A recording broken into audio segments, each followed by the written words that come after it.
Hello friends, चरक संहिता की series में finally आज हमारा 4 चैप्टर कंप्लीट हो जाएगा। हमने 50 महाकषाय पूरा पढ़ लिया है और आपको याद भी हो गए होंगे। बस उनका आपको रिवीजन करते रहना है समय समय से। तो 5 मिनट का बस लेक्चर रहेगा।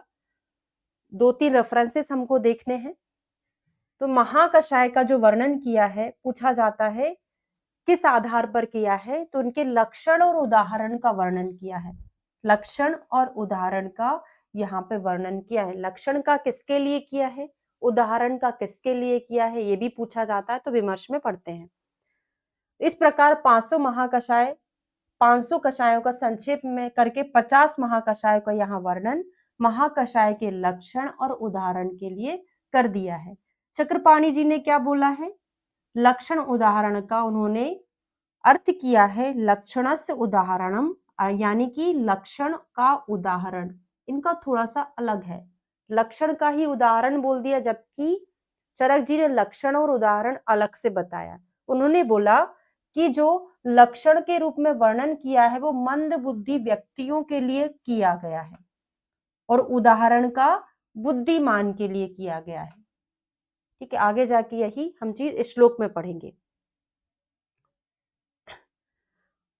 अति संक्षेप या अति विस्तार से वर्णन का प्रयोजन देखते हैं। तो ये वाला श्लोक पूछा जाता है किसके लिए आया है, ना ही विस्तरस्य प्रमाण अस्ति, विस्तार का कोई भी प्रमाण नहीं है। कितना भी विस्तृत हो सकता है, हम उसको सोचे कि इतना विस्तार 1 किलो 2 किलो, ऐसा कोई उसका प्रमाण नहीं है, क्वांटिटी नहीं है।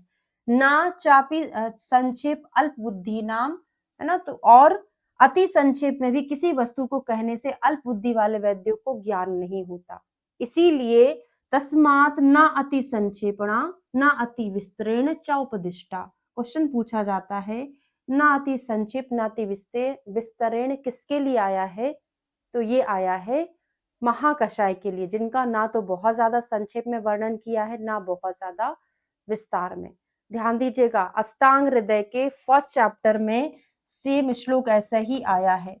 अष्टांग हृदय सूत्र स्थान फर्स्ट में देखकर आपको लिखना है, वहां पर भी अष्टांग हृदय के लिए आया है ना अति संक्षेप विस्तरम। या थोड़ा सा टर्मिनोलॉजी आगे पीछे हो सकता है, लिख लीजिएगा, क्योंकि अगर श्लोक में आया तो ऑप्शन में अगर अष्टांग हृदय भी रहेगा तो कंफ्यूजन हो सकता है। तो यहाँ पे श्लोक से क्वेश्चन पूछेगा तो मात्राओं का ध्यान रखेंगे। वहां पर ये बोला है कि चरक संहिता या बाकी की संहिता बहुत ज्यादा विस्तार में है, तो अष्टांग हृदय को ना बहुत ज्यादा संक्षेप में ना बहुत ज्यादा विस्तार में लिखा गया है। ठीक है, 2 जगह ऐसा आता है। ठीक है, ताकि अल्प बुद्धि वाले जो चिकित्सक हैं उनको भी समझ में आ जाए। ठीक है, और बुद्धिमताम स स्वलक्षणम ये नहीं याद रखना है, बस इतना ही। अब यहाँ पे बस मेरा बताने का उद्देश्य इतना है कि इसमें कौन सा सूत्र है। एवं आदिनम भगवंतम आत्रेयम अग्निवेशा उवाच, ये कौन सा सूत्र है ना। तो ये प्रतिसंस्कर्ता सूत्र कहलाता है। इसके बारे में शायद मैंने आपको कभी डिटेल बताया होगा। मतलब भगवान आत्रेय का और अग्निवेश का वार्तालाप चल रहा है, तीसरा व्यक्ति बता रहा है कि इसके बाद भगवान ने ऐसा कहा, अग्निवेश ने ऐसा पूछा। तो ये कौन बता रहा है, प्रतिसंस्कर्ता, इसीलिए उसको प्रतिसंस्कर्ता सूत्र कहते हैं। ठीक है, तो इस प्रकार कहते हो भगवान आत्रेय से अग्निवेश ने कहा, ये थर्ड पर्सन बोलेगा। तो ये जो सूत्र किसने लिखा है, वो प्रतिसंस्कर्ता ने लिखा।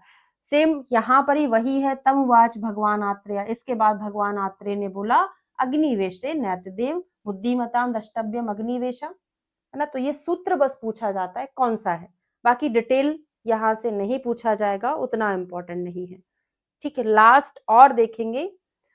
इस अध्याय में हमने 600 विरेचन योगों के बारे में पढ़ लिया है, पहले ही हमने आपको डिटेल बता दिया था। अब कषाय कल्पना कौन से रस की नहीं बनती है, तो पंच कषाय कल्पनाएं होती हैं। कौन सी कल्पना नहीं होती है, लवण रस। पानी में डाल देंगे घुल जाएगा, कैसे क्वाथ बनेगा, नहीं बनेगा ना। तो लवण रस को छोड़कर शेष रसों का नाम कषाय है। अतः कषाय की योनियां 5 प्रकार की, ये क्वेश्चन पूछा गया है। कौन सी नहीं होती है, लवण योनि नहीं होती है। ठीक है, तो जो हमने अभी पढ़ा था वहां पे विमर्श में प्रमाणम ही विस्तरण न विद्यते मंदानाम व्यवहाराय बुद्धानाम बुद्धि वृद्धि, है ना। जो कषाय कल्पनाओं का वर्णन किया गया है वो अल्प बुद्धि वाले चिकित्सक के व्यवहार के लिए किया गया है और बुद्धिमान चिकित्सक की बुद्धि वृद्धि के लिए 50 महाकषाय का वर्णन किया है। और इनका प्रयोग कैसे करते हम? तेषाम कर्मसु वाहेषु योग्यम आभ्यंतरेषु। हमने आपको पढ़ाया था, सेकंड नंबर का चैप्टर का नाम क्या था? अपामार्ग तंडुलीय। सेकंड चैप्टर में अंतः परिमार्जन द्रव्यों का वर्णन था।